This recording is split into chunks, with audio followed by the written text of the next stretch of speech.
वाराणसी के सारनाथ थाना क्षेत्र में हुई नर्सिंग की छात्रा की मौत के मामले में पोस्टमार्टम रिपोर्ट में बड़ा खुलासा हुआ है। पुलिस के मुताबिक रिपोर्ट में अबॉर्शन पिल का जिक्र नहीं है, बल्कि उसकी मौत अत्यधिक ब्लीडिंग के कारण हुई है। पुलिस ने बताया कि छात्रा के साथ जघन्य तरीके से शारीरिक संबंध बनाया गया, जिससे उसके निजी अंगों में ब्लीडिंग होने लगी। इस दौरान शॉक के कारण उसकी मौत हो गई।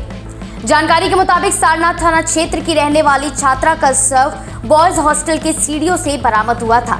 इस मामले में पीड़ित परिवार की तरफ से तहरीर दिए जाने के बाद पुलिस ने आरोपी मोहम्मद समीर को उसके जौनपुर स्थित आवास से गिरफ्तार कर लिया है।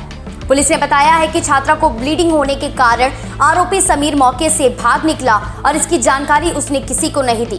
पुलिस के मुताबिक साक्ष्य मिटाने के लिए उसने पीड़िता का मोबाइल भी ले जाकर छिपा दिया था।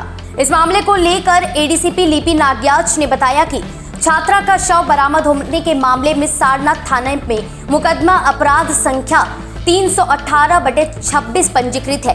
उन्होंने बताया कि पहले यह बात सामने आ रही थी कि अबॉर्शन पिल खाने की वजह से छात्रा के निजी अंगों से ब्लीडिंग हुई और उसकी मौत हो गई, लेकिन पोस्टमार्टम रिपोर्ट में इस बात का जिक्र नहीं है। उन्होंने बताया कि पोस्टमार्टम रिपोर्ट के मुताबिक छात्रा की मौत बर्बरतापूर्वक उसके साथ शारीरिक संबंध बनाने से हुई। इस कारण छात्रा को अत्यधिक रक्तस्राव हुआ और इस कारण उसे शॉक आया और उसकी मौत हो गई। देखिए, थाना सारनाथ पर मुकदमा अपराध संख्या 318/26 पंजीकृत है, जो कि हमें 20 वर्षीय महिला का जो शव मिला था उसके संबंध में है।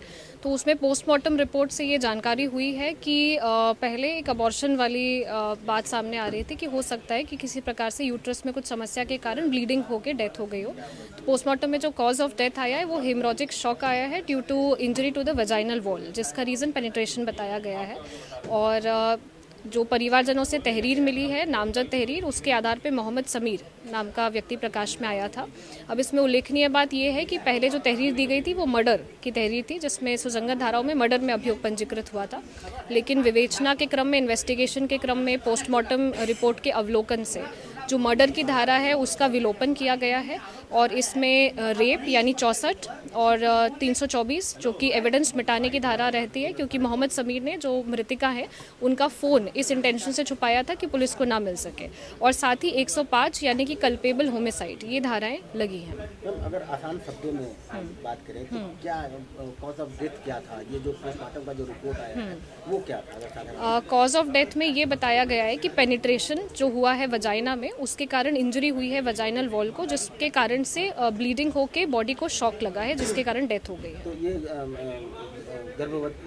प्रेगनेंसी का कोई मामला नहीं, प्रेगनेंसी का कोई इशू नहीं है, ना ही कोई अबॉर्शन वाला इशू पोस्टमार्टम से स्पष्ट हुआ है। रेयरेस्ट टाइप का मामला है? जी, होते हैं इस तरह के केसेस। तो दिस इज़ अभी अलग केस है। पोस्टमार्टम रिपोर्ट और इन्वेस्टिगेशन के बेसिस पे जो भी फाइंडिंग्स हैं उसी के आधार पर इन्वेस्टिगेशन चल रही है।